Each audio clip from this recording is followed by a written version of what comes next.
പാഠമായിട്ട് നീ കാണൂ എന്ന് എനിക്ക് തന്നെ സ്വയം തോന്നി. യെസ്, എനിക്ക് ഇനിയും ചെയ്യാൻ കുറേ ഉണ്ട്.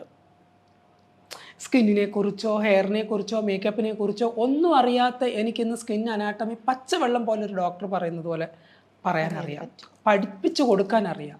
ഒരു ഡിഫക്റ്റ് കണ്ടു കഴിഞ്ഞാൽ അതെനിക്ക് കറക്റ്റായിട്ട് ഇതുകൊണ്ടാണ് ഈ മേക്കപ്പിൽ ഈ ഡിഫക്റ്റ് വന്നിരിക്കുന്നതെന്ന് എനിക്ക് ചൂണ്ടിക്കാണിക്കാൻ കഴിയുന്നു. ഒരു ഫേസിൻ്റെ ആംഗിൾ ഏതൊക്കെ തരത്തിൽ മാറ്റിയെടുക്കാൻ കഴിയുന്നുണ്ടെന്ന് എനിക്ക് കഴിയുന്നുണ്ട്. ഇതെല്ലാം ഞാൻ സ്ട്രഗിൾ ചെയ്ത് പഠിച്ച കാര്യങ്ങളല്ലേ. ഇതൊരു നിമിഷത്തേക്ക് ഒരു മുഴം കയറി കളയേണ്ടതല്ല എന്ന് എനിക്ക് സ്വയം തോന്നി.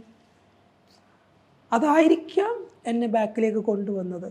കുറേ നമ്മൾ എന്തൊക്കെ ചെയ്തു എന്ന് പറഞ്ഞിട്ട് അതെല്ലാം വെള്ളത്തിലേക്ക് ഒഴിച്ച് കളയുന്ന, കാണാൻ പറ്റാത്ത തരത്തിൽ നമ്മൾ ചെയ്തതൊക്കെ എവിടെ എന്ന് ചോദിക്കുന്ന ഒരു ചോദ്യം ചിഹ്നം നമ്മുടെ മുമ്പിലേക്ക് വരുമ്പോൾ ഒന്ന് ആലോചിച്ച് നോക്കിയേ. എന്ത് ചെയ്ത്? നിങ്ങൾ എനിക്ക് എന്ത് ചെയ്ത്? നിങ്ങൾ എനിക്ക് എന്ത് ചെയ്ത് എന്ന് ചോദിക്കുന്ന കുറേ ചോദ്യങ്ങൾ എൻ്റെ തലയിലൂടെ ഇങ്ങനെ വരിക, എൻ്റെ കാതിലൂടെ കേട്ട് എൻ്റെ ബ്രെയിനിന് ഡാമേജ് ആയിക്കൊണ്ടിരിക്കുകയാണ്. അപ്പോൾ ആ ഡാമേജ് ഇല്ലാതാക്കണമെന്നുണ്ടെങ്കിൽ ഗോ ടു ദുബായ്. അപ്പം എനിക്ക് എൻ്റെ ഒരു സങ്കടങ്ങളും എനിക്കുണ്ടായിട്ടുള്ള ഇൻസിഡൻറ്റുകളും ഞാൻ പറഞ്ഞ് കരയുമ്പോൾ ഓപ്പോസിറ്റ് നിൽക്കുന്ന ഒരാൾ ഒരു ഹ്യൂമാനിറ്റി ആയിട്ടുള്ള ഒരാളാണെന്നെങ്കിൽ അറ്റ്ലീസ്റ്റ് അയാളൊരു ആശ്വാസവാക്ക് നമ്മളോട് പറയില്ലേ? അതെ, പറയില്ലേ? സാരമില്ല, എല്ലാം കഴിഞ്ഞില്ലേ, ഇപ്പം രക്ഷപ്പെട്ടില്ലേ. ഇങ്ങനൊരു വാക്ക് എനിക്ക് കിട്ടിയില്ല. I shock. Oh my god, 1.5 മണിക്കൂറോളം ഞാൻ എൻ്റെ സങ്കടങ്ങൾ ഞാനിങ്ങനെ എസ്സേ പോലെ പറഞ്ഞുകൊണ്ടിരിക്കുക, ഒരു കഥ പറയുന്നത് പോലെ പറഞ്ഞുകൊണ്ടിരുന്നിട്ട് ഞാൻ ഇതിനിടയിൽ കരയുന്നുണ്ട്, വെള്ളം കുടിക്കുന്നുണ്ട്, ഏങ്ങി എൻ്റെ സൗണ്ട് പോകുന്നുണ്ട്. ഇതെല്ലാം കഴിഞ്ഞിട്ട് ഞാൻ നോക്കുമ്പോൾ എൻ്റെ ഓപ്പോസിറ്റ് ഇരിക്കുന്ന ആൾ വെരി കൂളായിട്ട് ഇരിക്കുന്നു. No feeling, no feeling. I expected from him something.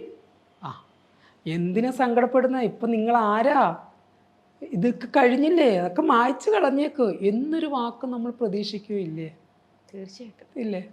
അതില്ലാതെ വന്ന ആ ഒരു സമയത്ത് ഞാൻ ഫീൽ ചെയ്ത് this is not real love, something he want from me, my side.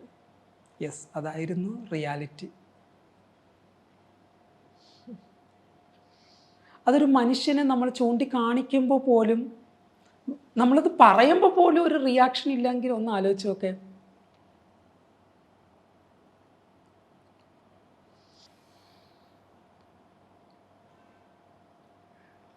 Sorry.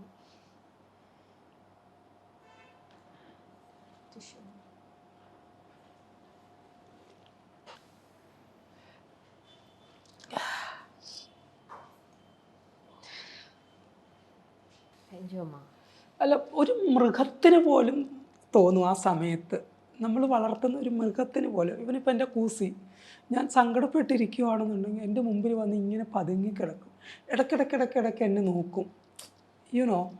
അപ്പോൾ നമുക്കല്ലേ മാറി ചിന്തിക്കാനും പ്രവർത്തിക്കാനും ഒക്കെ മനുഷ്യർക്കല്ലേ കഴിയുന്നത്. ആ ഒരു മനുഷ്യർക്ക് പോലും അങ്ങനെ തോന്നിയില്ല എന്നെ ഒന്ന് ആശ്വസിപ്പിക്കാനോ അല്ലെങ്കിൽ എന്തെങ്കിലും ഒരു വാക്ക് പറഞ്ഞ് എൻ്റെ ആ ഒരു മൂഡൊന്ന് മാറ്റാനോ പറ്റാത്ത ഒരു സൗഹൃദത്തെ ഹൗ കൺ ബിലീവ്? എനിക്കറിയില്ല, എനിക്കത് ബിലീവ് ചെയ്യാൻ കഴിയുന്നില്ല. അത് ഇപ്പോഴും ഞാൻ എൻ്റെ മനസ്സിലിങ്ങനെ അതിങ്ങനെ തെകിട്ടി വരും ചില സന്ദർഭങ്ങൾ. ചില സന്ദർഭങ്ങളിൽ എൻ്റെ വണ്ടി കൈവിട്ട് പോയിട്ടുണ്ട്. ഞാൻ ഡ്രൈവ് ചെയ്ത് പോകുമ്പോൾ എനിക്കിതിങ്ങനെ ഓർമ്മയിൽ വരും, കൈവിട്ട് പോകുന്നത് പോലെ തോന്നും. ഞാൻ പിടിക്കും, എന്നെ തിരിച്ച് പിടിക്കും. രഞ്ജു, ഞാൻ ഭയങ്കരമായിട്ട് സൗണ്ട് ഉണ്ടാക്കി, രഞ്ജു തിരിച്ച് വാ വാ വാ, no no no no no, ഞാൻ കൂളാവും, ഒരു പാട്ടൊക്കെ പാടി പോകും. പക്ഷേ വീണ്ടും ഒരു 5-10 കിലോമീറ്റർ പോകുമ്പോൾ ഞാൻ വീണ്ടും ഇത് ഓർക്കും. അപ്പോഴും എൻ്റെ കൈവിട്ട് വണ്ടി പോകും. അപ്പം ഞാൻ ആലോചിക്കും, ഈശ്വര, എന്നാലും ഒരു മനുഷ്യന് എങ്ങനെ കഴിയുന്നു?